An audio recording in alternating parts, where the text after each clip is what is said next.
Daraa, southern Syria. The morning of March 6, 2011. The sun has not yet fully cleared the ridge of the Horan Plain, and already the streets are beginning to breathe.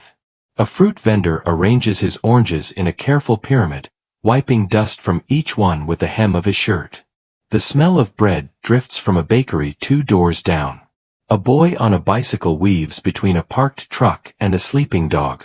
An old man sits outside a tea house, the first customer of the morning, saying nothing, watching the street the way men watch streets in cities where watching is a habit older than memory. This is an ordinary morning.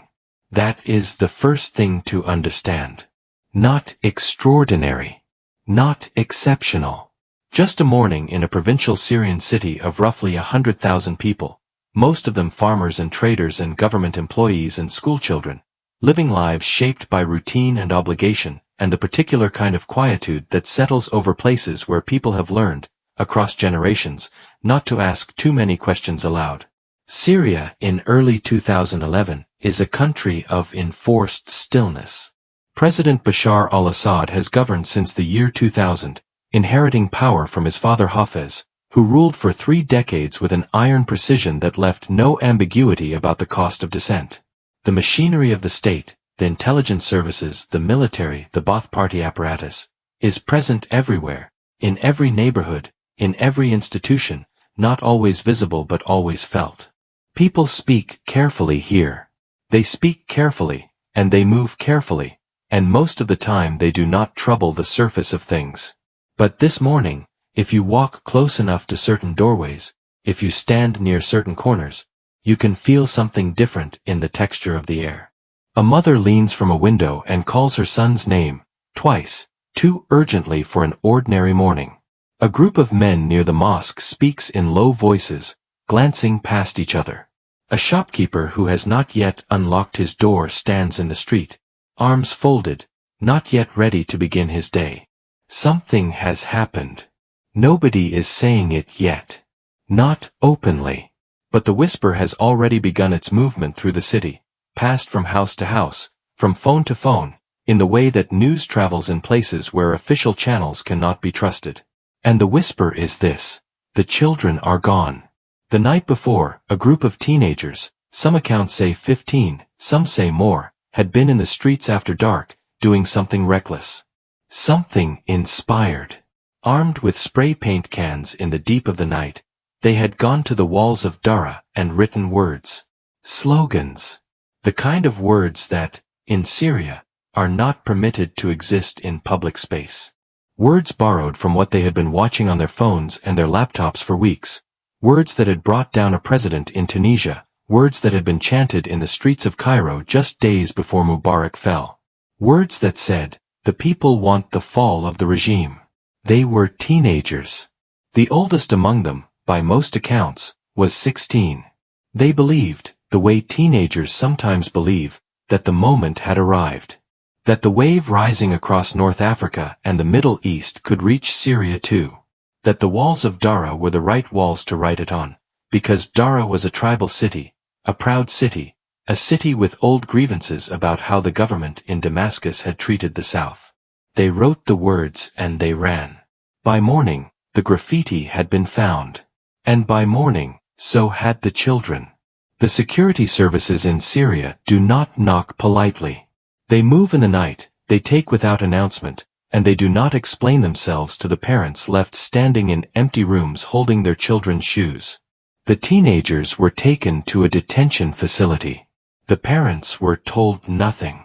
And then the parents were told, in a version of events that would become one of the most inflammatory stories of the entire uprising, to forget their children.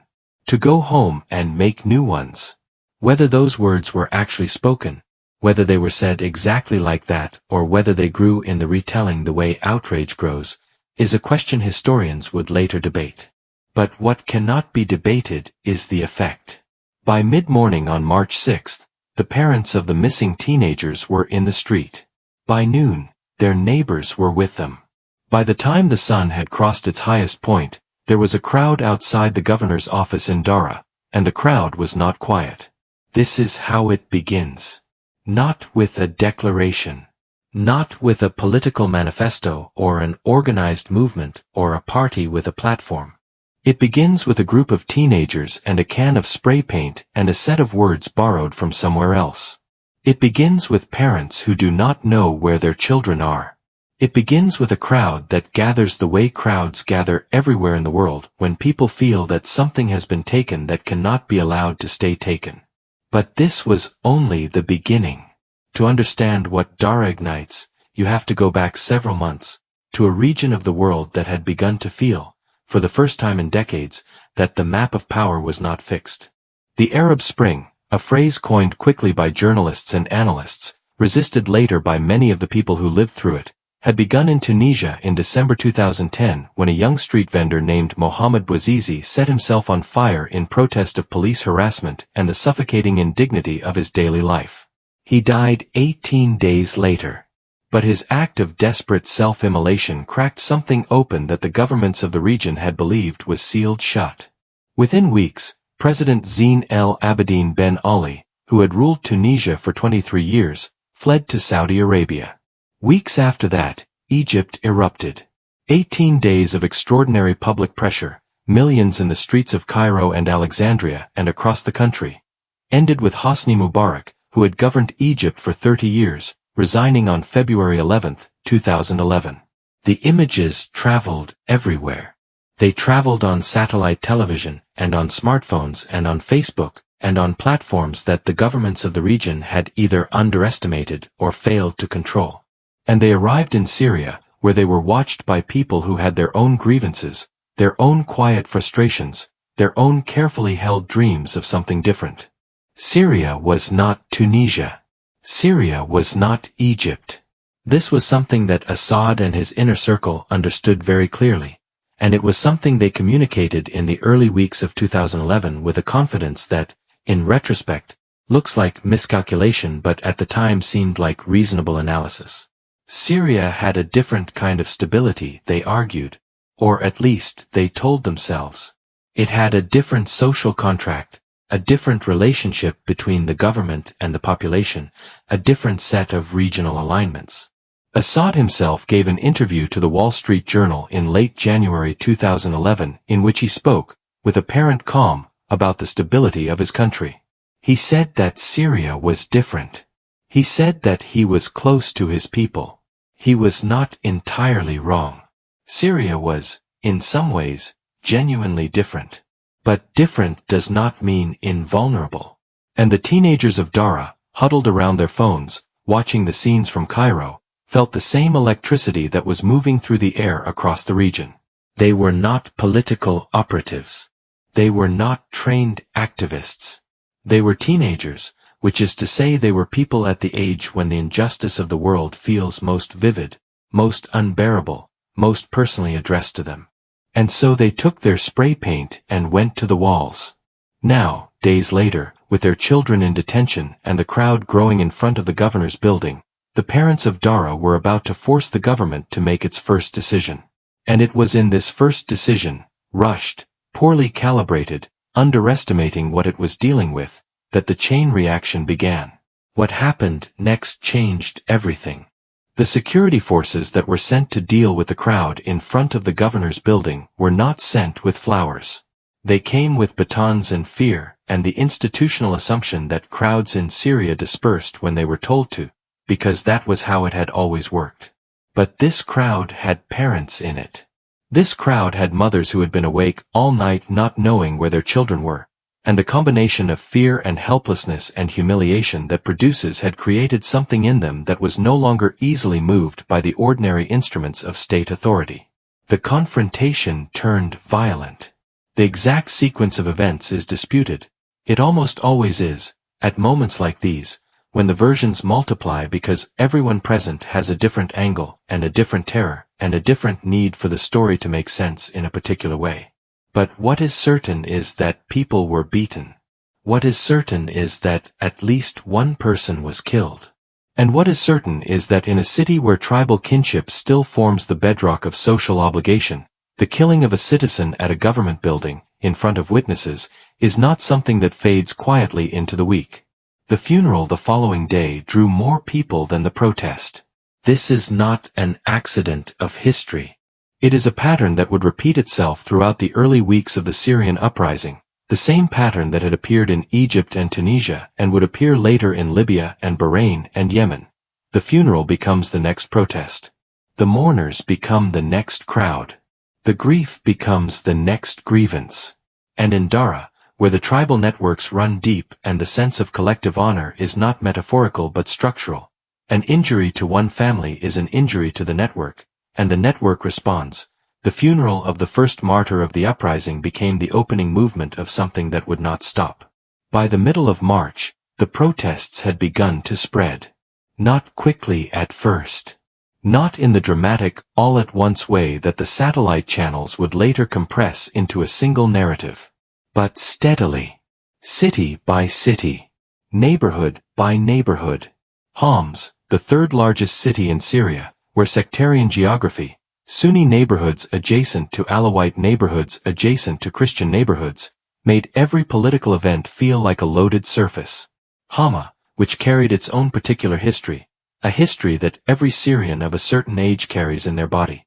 In 1982, Hafez al-Assad had sent the army to suppress an Islamist uprising there and had killed, in estimates that range from 10,000 to 40,000 people. A number so enormous and so deliberately undiscussed in public life that it had become a kind of foundational silence at the center of Syrian politics.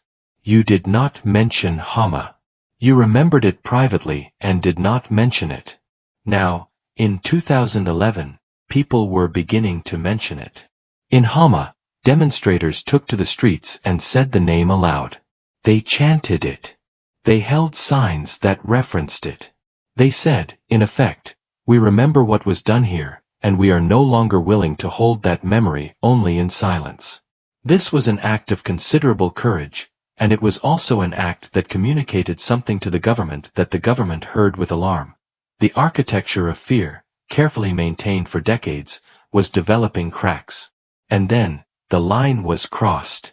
In Damascus, the capital, the inner circle of the Assad government was watching all of this and making decisions.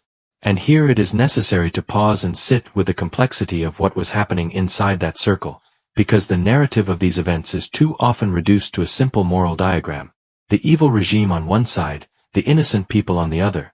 That flattens what was, in reality, a set of calculations made by people under pressure, some of whom believed they were protecting their country, some of whom were motivated by personal fear, and some of whom were making the catastrophic error of believing that force, applied in sufficient quantity, would resolve the situation before it became unmanageable. Bashar al-Assad had not wanted to be president of Syria. This is not a defense of what followed, it is a fact that provides texture. He had trained as an ophthalmologist in London. He had been called home after the death of his older brother Basil, the one who had been groomed for power, and had been inserted into a political system he had not built and did not fully control. Around him were older men, generals and intelligence chiefs and party figures who had served his father, and who now served him in the way that powerful men serve younger inheritors, with one eye on the present and one eye on the calculus of their own survival. When the protests in Daraa began, there were voices within the government, advisors, younger technocrats, people who had studied political science in European universities and returned with ideas about reform, who argued for a different approach. Release the children. Open a dialogue. Make some concessions. Announce reforms. Get ahead of the narrative before it metastasizes. These arguments were made. They were not entirely ignored. Assad did, in the first weeks, make certain gestures. He fired the governor of Daraa. He released some of the detained teenagers, he gave a speech that promised reforms. But the gestures were too small and the speech was too late, and the sincerity of the promised reforms was immediately undermined by the continued behavior of the security forces on the ground.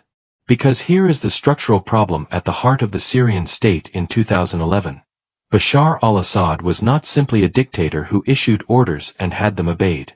He presided over a system in which power was distributed across multiple overlapping security agencies. The Air Force intelligence, military intelligence, internal security, political security, the Republican Guard, each with its own commanders, its own culture, its own interests, and its own interpretation of what the situation required. When the protests began, not all of these agencies were receiving the same instructions, and not all of them were giving the same instructions to the men on the ground. What the men on the ground were doing, increasingly, was shooting. The death toll in Daraa in the first weeks was not enormous by the standards of what would come later. But each death had a name, and each name had a family, and each family had a tribe, and each tribe had a network, and the network was now activated in a way that the government security apparatus, designed for a different kind of threat, had not anticipated. The funerals kept becoming protests. The protests kept producing more funerals. In Latakia, on the Mediterranean coast, protests erupted in the Palestinian refugee camps and spread into the city. Security forces fired on crowds. In Banias, a coastal town with a mixed sectarian population, demonstrations broke out after a woman named Fatima Rajab was arrested for showing solidarity with Daraa.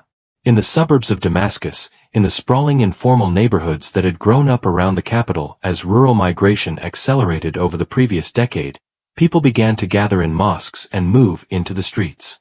What was happening was not a coordinated revolution. This is important to understand, because the government's narrative, which would harden in the coming weeks into a claim that the protests were the work of foreign-backed armed gangs and Islamist extremists, had some of its roots in the genuine difficulty of understanding what was actually happening. The protests were organic, decentralized, driven by local grievances that overlapped with national ones but were not reducible to any single national program. There was no Syrian equivalent of the Egyptian activists who had planned the January 25th demonstration for months. There was no unified opposition leadership, no committee, no charter. There were people who were angry. There were people who were frightened. There were people who had been waiting for something, for a crack, for a moment of permission, and who now felt that the moment had arrived, even though they were not sure what they were moving toward. There were people who wanted reform, who wanted the emergency law, in place since 1963, to be lifted, who wanted elections, who wanted their relatives released from political prisons. And there were, yes, some people who wanted the regime gone entirely. But they were not the majority, not yet, not in March 2011. The majority wanted to be heard. And what they were hearing back was gunfire. The turning point, or rather, one of the turning points, because what happened in Syria in 2011 was a series of escalating thresholds, each one crossed making the next more inevitable, came in late March with what happened in the Omari Mosque in Daraa. The mosque had become a gathering place, a center of coordination, a physical space where the protest movement was organizing itself. On March 23rd, security forces stormed it. People inside were beaten. Some were killed. The images, filmed on phones and uploaded through VPNs, traveled across the world in hours. The response was not containment. The response was escalation. And escalation produced the very thing it was designed to prevent: more people in the streets. The logic of repression, in a situation like this, operates with a terrible inverse efficiency. Each demonstration of force that does not succeed in ending the protests legitimizes the protesters further and recruits more people to their cause, because the use of excessive force against unarmed civilians is, for those who witness it, a moral clarification. It removes ambiguity. It makes choosing sides easier. By April, the protests had become massive. The Friday demonstrations, held after prayers, in the open space outside mosques, when the largest numbers of people could gather with some sense of collective protection, were drawing tens of thousands in some cities. In Homs, in Hama, in Deir ez-Zor in the east, in the suburbs of Damascus. The government was simultaneously offering more concessions, lifting the emergency law in April, promising a national dialogue, releasing political prisoners, and continuing to use lethal force against demonstrations. The contradiction was not lost on anyone watching. Inside the Assad government, the concession faction and the security faction were pulling in opposite directions, and the security faction was winning. Not because it was more strategically sound, the events on the ground were proving it was not. but because the men running the security services had a different analysis of what was at stake. For the military and intelligence chiefs, many of them Alawite, the minority sect from which the Assad family came, this was not simply a political crisis. It was an existential one. They believed, and there were enough examples of what had happened to minority communities in other regional upheavals to give this belief some foundation, that if the Alawite-dominated government fell, the consequences for the Alawite community would be severe. This was not simply paranoia. It was a reading of regional history that, while not inevitable, was not entirely imaginary. And it shaped their calculations in ways that made genuine compromise very difficult. And then there is the question of what the protesters themselves were thinking, because their calculations were also shifting. In March, the dominant slogan in the streets had been a demand for reform, not for revolution. By April, in many cities, the slogan had changed. Now people were chanting not for a reformed Syria but for the fall of the regime entirely. This shift, from reform to revolution, was not accidental. It was the product of the deaths. Each person killed in the streets was a person who had relatives, who had friends, who had an entire social network that now had a direct personal stake in the conflict. Reform no longer felt adequate when there were people to account for. But this was only the beginning. In May 2011, the Syrian military launched what would be called a siege operation against Daraa. Tanks entered the city. The internet was cut. The phone lines were disrupted. Electricity was intermittent. Snipers were positioned on rooftops. Soldiers moved through neighborhoods conducting house-to-house searches. International journalists, who had been largely denied access to Syria throughout the preceding weeks, were absent. Human rights organizations were working from testimony, and from the fragmentary videos being smuggled out by people who risked their lives to film and upload on compromised connections. What was happening inside Daraa during the siege was documented, eventually, in testimony collected by investigators, journalists, and human rights groups. Men were taken from their homes and beaten. Women described soldiers using their kitchens and their living rooms as bases of operation, while the family huddled in another room. People who tried to move between neighborhoods to bring food were stopped, sometimes shot. The hospitals were reported to be inaccessible. Doctors who tried to treat wounded demonstrators risked arrest. The siege of Daraa was a statement. It said, "This is what happens to cities that challenge the state." It said, "We are willing to do this." And in doing so, it crossed a threshold that would prove impossible to uncross. Because across Syria, in cities that had been watching, the siege of Daraa was not a warning that worked as intended. It was a provocation. It was an image, even fragmentary, even filtered through bad footage and incomplete information, that removed any remaining ambiguity about what the government was willing to do. People who had been waiting on the edges of the protest movement, uncertain, watching, were forced off the fence. The question was no longer whether to engage with a difficult political situation. The question was whether you were willing to live under a government that was doing this to a city. The crack that had opened in Daraa in March was now a fracture running through the entire country. By summer 2011, the fabric of Syrian society was beginning to tear in ways that would prove irreparable. Communities that had lived alongside each other for generations were beginning to divide. Not everywhere, not completely, not with the totalizing logic that sectarian conflict would later impose, but the early markers were appearing. In mixed neighborhoods, some families were moving out. In towns near Homs, where the geography of sect was finely drawn and the proximity was intimate, people were beginning to look at their neighbors differently, to calculate alliances, to prepare for possibilities they would not yet say aloud. Within the army, fractures were also forming. The Syrian military was a conscript force, drawn from all communities, and there were soldiers, many of them, who found themselves ordered to do things they did not want to do. Some complied. Some refused and were executed for it. Some deserted. The first defections were small: individual soldiers, junior officers, slipping away at night and making their way to the Turkish border or into Lebanon or into the anonymous geography of Syrian towns where family networks could shelter them. But the defections were growing, and they would grow further, and each defection was simultaneously a human act of conscience and a structural problem for a military that needed reliable chains of command to execute the suppression it had been ordered to execute. By July 2011, some of these defectors had begun to find each other. The Free Syrian Army, a name adopted by a group of defectors who announced themselves in a video recorded against a wall somewhere on the Turkish border, was not yet an army. It was a declaration. A few hundred men, some in uniform, some not, announcing that they intended to defend Syrian civilians against the assault of the regime.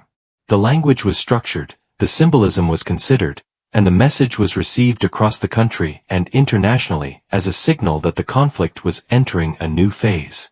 What happened next changed everything. Because the emergence of an armed opposition, even a tiny, poorly equipped, disorganized one, transformed the government's narrative in a way that the government found and used immediately. The protests were no longer just protests. They were now, the government could claim, a cover for an armed insurgency. The security operations were no longer crackdowns on peaceful demonstrators. They were counter-terrorism. The distinction that the protest movement had been desperately trying to maintain between itself and any armed faction collapsed in the government's framing, and the government's framing was the only one that was being broadcast on Syrian state television, which was the primary source of information for large segments of the Syrian population. This is one of the great tragedies of what happened in Syria. The militarization of the conflict, which the protesters had not wanted and which the government had in part provoked through its own violence, gave the government the pretext it needed to escalate in ways that further militarized the conflict. A feedback loop of a particularly brutal and self-fulfilling kind. The government's violence produced armed resistance. The armed resistance justified more government violence. The government violence produced more armed resistance. And the people in the middle, the millions of Syrians who did not belong to either camp, who simply wanted the shooting to stop, who were trying to keep their children safe and their businesses open and some version of normal life intact, were being ground between forces that were both using them as justification and neither treating them as the primary concern. By autumn 2011, the displacement had begun in earnest. Families from flashpoint neighborhoods were moving, to relatives in other parts of the country, to Turkey, to Lebanon, to Jordan. The displacement was not yet the catastrophic flood it would become. That would come later, as the conflict deepened. But it was beginning. The early displaced were people who had the means and the connections to move. People who could make the calculation that their neighborhood had become too dangerous and that somewhere else existed where it was less dangerous. They carried what they could. They left what they could not. They told themselves it would be temporary. It was not temporary. The question that the world was beginning to ask, by the end of 2011, was how this had happened. How a country that had seemed, in January, to be among the more stable in a destabilizing region had, within the space of 9 months, reached a point where its cities were under military siege, its army was fracturing, an armed opposition had emerged, thousands were dead, and hundreds of thousands were displaced. How the whisper had become a war. The answers are not simple. They never are, in history, when you try to trace the path from a small event to a catastrophe. The spray paint on the wall in Daraa was not the cause of the Syrian war. It was the match. The fuel had been accumulating for decades. The economic policies that had created a vast excluded underclass as the government liberalized the economy in ways that benefited the connected and dispossessed the rural poor. The drought between 2006 and 2010, the worst in Syria's modern history, that drove approximately 1.5 million people from their farms into the shanty towns around Syrian cities, creating a population of the frustrated and the humiliated and the economically desperate. The corruption that reached into every interaction between citizen and state, the prisons that held political detainees for years without trial, the culture of impunity that surrounded the security services, the emergency law that had been in effect for nearly half a century, and that suspended ordinary legal protections in the name of a state of exception that had never ended. All of this was the fuel. and the teenagers with the spray paint cans, and the parents in the street, and the crowd at the governor's building, and the security forces that fired into the crowd, they were the match. What makes Daraa in March 2011 so devastating as a starting point is precisely its ordinariness. These were not revolutionaries. These were not ideologues. These were a group of teenagers who had watched something on their phones and felt the electricity of a moment, and expressed it the way teenagers express things. Impulsively, boldly, without a full accounting of consequences. And what happened to them? The arrest, the detention, the brutal treatment reported by families, the dismissive contempt shown by officials toward the parents who came to ask for their children, was not unusual in the context of a system that had treated citizens this way for decades. It was entirely normal. Except that this time, the world was watching in a new way. And the people were watching each other in a new way. And something that had been suppressed for so long that it had seemed permanent, the desire to stand up, publicly, and say that this was not acceptable, had found its moment. There is a particular cruelty in the way that hope works in the early stages of a conflict like this. The demonstrators who filled the streets of Daraa and Homs and Hama and the suburbs of Damascus in those first months were, in the main, extraordinary in their dignity and their discipline and their insistence on nonviolent expression. They carried signs. They chanted. They organized field hospitals for the wounded. They documented everything they could on their phones. They had seen that nonviolent mass action could work. Tunisia, Egypt were right there, recent and undeniable. And they believed, with a tenacity that the subsequent years would not justify, that it could work in Syria too. What they did not yet fully understand, what perhaps could not have been understood from inside the moment, was that Syria was different in ways that mattered enormously for this particular calculus. The Syrian military was not the Egyptian military.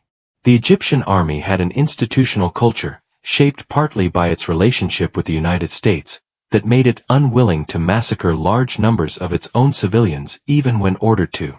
When the Egyptian military ultimately told Mubarak that his time was over, it was drawing on an institutional self-conception that prioritized the survival of the institution over the survival of any particular leader. The Syrian military was structured differently. The elite units, the Republican Guard, the 4th Armored Division commanded by Assad's brother Mar, were not simply professional soldiers with institutional loyalties. They were, at their core, instruments of a family's grip on power, recruited and promoted in ways that tied their interests directly to the survival of the Assad government. For these units, the fall of the government was not a political event they could survive. It was a personal catastrophe. They fought, and would continue to fight, with a desperation that reflected this. And so the year ended as it had not begun. Syria in December 2011 was a country at war with itself, though the full dimensions of that war would only become clear in the years that followed. The United Nations estimated that by the end of 2011, more than 5,000 people had been killed. Later, more careful accounting would revise that figure. The actual death toll for 2011 was a foundation on which an even more staggering structure of human loss would be built. The children of Daraa, the teenagers who painted the walls, had started something that none of them intended to start. Some of them were eventually released. Some were not. The graffiti on the walls was painted over. But the walls themselves, in many of the cities where it all began, would not survive the years that followed. The walls would come down with everything else. And the whisper that had moved through the streets of Daraa on that ordinary March morning would become, in time, one of the loudest silences in the modern world. The silence of a country that once was, and the unanswered question of what might have been, at every juncture, if a single choice had gone differently.